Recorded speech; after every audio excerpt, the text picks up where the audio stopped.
உங்கள் தொழில்முறை அன்பை வளர்த்து கொள்ளுங்கள். முகேஷ் அம்பானி ஜியிடம் ஒரு முறை அவர் ஒவ்வொரு நாளும் எத்தனை மணி நேரம் வேலை செய்தார் என்று கேட்கப்பட்டது. அவரது பதிலை கவனமாக கேளுங்கள். அவர் கூறினார், அது நீங்கள் என்ன வேலையாக கருதுகிறீர்கள் என்பதை பொறுத்தது.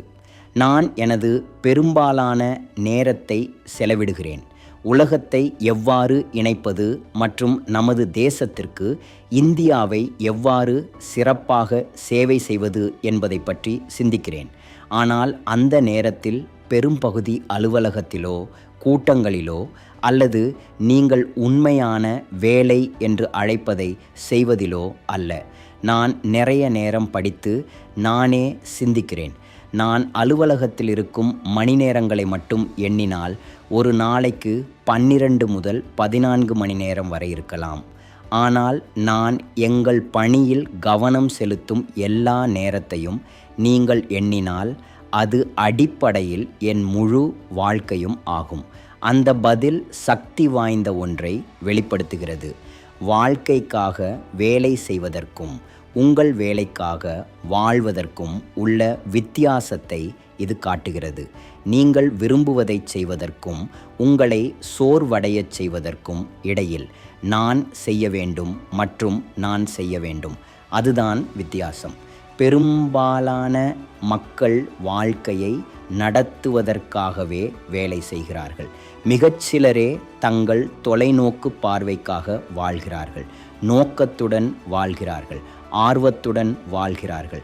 நீங்கள் செய்வதை நேசிக்கும்போது அது வேலையாக தோன்றாது. நீங்கள் 12 மணி நேரம் 14 மணி நேரம் 16 மணி நேரம் செலவிடலாம். இன்னும் உற்சாகமாக எழுந்திருக்கலாம். ஏனென்றால் அதன் பின்னால் நெருப்பு இருக்கிறது. ஏனென்றால் அதில் அர்த்தம் இருக்கிறது.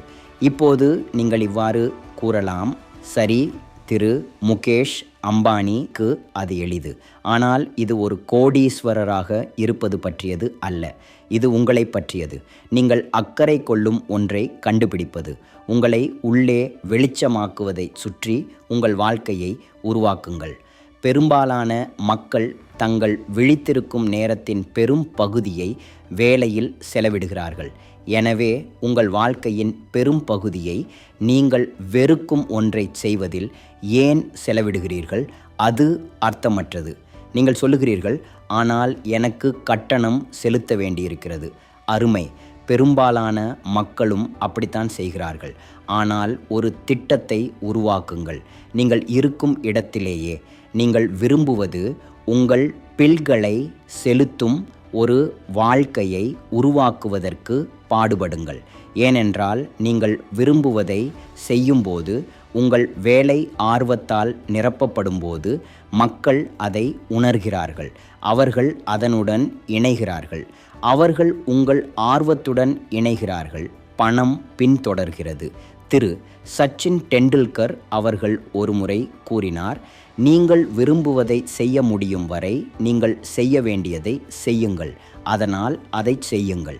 டிவி பார்ப்பதற்கு பதிலாக ஒரு திட்டத்தை உருவாக்குங்கள். ஒரு இரவு நேரத்திற்கு பதிலாக திட்டத்தை செயல்படுத்துங்கள். சாக்குகளுக்கு பதிலாக தீர்வுகளை எழுதுங்கள். உங்களை நீங்களே கேட்டுக்கொள்ளுங்கள். இப்போது நான் என்ன செய்ய முடியும்? இன்று நான் என்ன நடவடிக்கை எடுக்க முடியும்? என் கனவை நான் எப்படி நெருங்க முடியும்?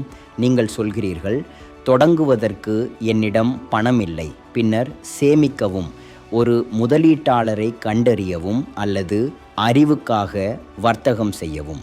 எதை எடுத்தாலும் செய்யுங்கள். ஏனென்றால் நீங்கள் உண்மையிலேயே விரும்பினால் நீங்கள் ஒரு வழியை கண்டுபிடிப்பீர்கள். இல்லையென்றால் நீங்கள் சாக்குப்போக்குகளை காண்பீர்கள். எனவே முடிவு செய்யுங்கள். உறுதியளிக்கவும், பின்பற்றவும். உங்கள் வேலைக்காக வாழ்வதற்கு உழைக்கவும். உங்கள் நோக்கத்திற்காக உழைப்பதற்கு உழைக்கவும். நீங்கள் தப்பிக்க தேவையில்லாத ஒரு வாழ்க்கையை உருவாக்குங்கள்.